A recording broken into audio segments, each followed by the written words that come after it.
नमस्कार, मैं हूं प्रशांत मिश्रा, कैंट विधानसभा क्षेत्र लखनऊ महानगर से। अभी हाल ही में आप लोगों ने देखा होगा, कांग्रेस पार्टी के भूतपूर्व राष्ट्रीय अध्यक्ष राहुल गांधी जी आनंद विहार टर्मिनल पे कूली बने हुए दिख रहे हैं। अब इनके पास वैसे भी कोई काम तो बचा है नहीं, ये कर भी क्या सकते हैं। कुछ दिन में अगर ये मोची ना बने तो ताजुब समझिए। और ये कूली बने हैं जिन्होंने जिस अटैची को इन्होंने अपने सर पे उठा रखा है, उसमें आपने ध्यान से देखा होगा। आपने नहीं देखा तो मैं आपको बताना चाहता हूं, उसमें व्हील्स लगे हुए हैं। मतलब अगर वो चाहते तो उस ट्रॉली को वो आराम से मूव भी कर सकते थे, आराम से अपने हाथ से लेके जा सकते थे। लेकिन इन्हें तो सिर्फ मजाक बनाना है, इन्हें तो सिर्फ और सिर्फ मजाक बनाना है। मेरे समझ से ये कूलियों का अपमान है। इन्होंने कूली लोगों का अपमान किया है, हमारे कूली भाई और बहनों का अपमान किया है इन्होंने।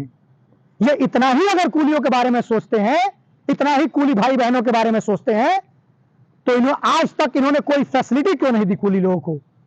अगर इनके मन में हमारे कूली भाई और बहनों के लिए जरा भी प्रेम होता तो ये इस विषय पर सोचते कि अच्छी शिक्षा का अधिकार, अच्छे स्वास्थ्य का अधिकार, अच्छे कपड़े का अधिकार, अच्छे मकान का अधिकार हमारे उन कूली भाइयों और बहनों का भी है। हमारी सरकार ऐसा सोचती है। हमारी सरकार ने प्रधानमंत्री स्वच्छता अभियान के तहत करोड़ों शौचालय बनवाए। हमारी सरकार ने ही करोड़ों गरीब लोगों को आवास दिया। इन्होंने कभी ऐसा नहीं सोचा। हमारी ही सरकार ने उज्ज्वला योजना दी, जिससे हमारी माताएं और बहनों को आज धुआं नहीं लगता है और वो घर में बैठे बैठे भोजन अच्छा और बढ़िया पका लेती हैं और स्वास्थ्य से लबरेज हैं। ये सिर्फ और सिर्फ कुलियों का मजाक बनाने गए थे आनंद विहार टर्मिनस पे। इनकी सरकार सबसे ज्यादा दिनों तक रहने वाली सरकार है भारतवर्ष पे। इन्होंने कोई ऐसी योजना अगर कूली भाई और बहनों के लिए लाई हो तो मुझे बताइए, मैं भी जानना चाहता हूं। आप मेरे इस वीडियो के बाद इसमें कमेंट भी कर सकते हैं। मैं बताता हूं आपको, ऐसी कोई योजना मिलेगी ही नहीं। आप गूगल करके देख लीजिए। मैंने नहीं किया लेकिन मैं आपको बताता हूं, कोई योजना नहीं मिलेगी।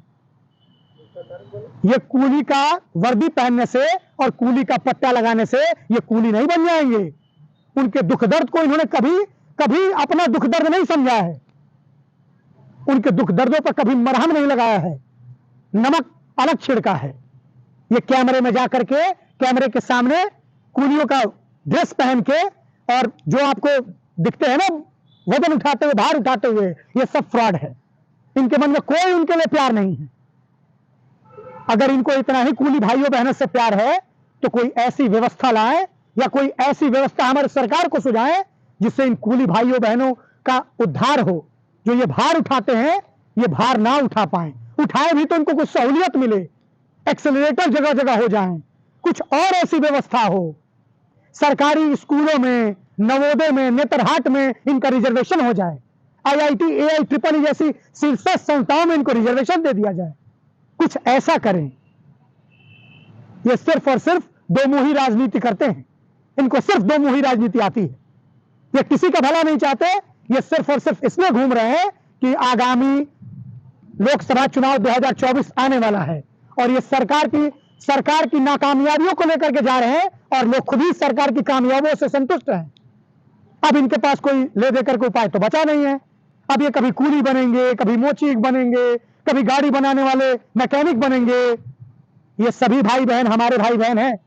आप इनका मजाक ना उड़ाएं। और अगर आप कूली बनना चाहते हैं तो राहुल जी, आप आनंद विहार टर्मिनस पे जाइए और कल ही पट्टा और कूली का वर्दी लीजिए और भार उठाइए। ये ढोंग ना कीजिए कैमरे के सामने। इस ढोंग को सब जान चुके हैं जनता। आप सिर्फ और सिर्फ ढोंग करते हैं। आप ही की पार्टी है जो आतंकवादियों को सराहना करती है, आतंकवादियों के पक्ष में खड़ी हुई रहती है। और आप इधर कूली का ड्रेस पहन के घूम रहे हैं, आप मैकेनिक बन के घूम रहे हैं। क्या बताना चाहते हैं आप कि हमारे जो मैकेनिक हैं वो कम पढ़े लिखे हैं, वो अपनी जीवनचर्या चला रहे हैं तो गलत कर रहे हैं? लानत है आपके ऊपर। मुझे आप राष्ट्रीय अध्यक्ष थे कैसे?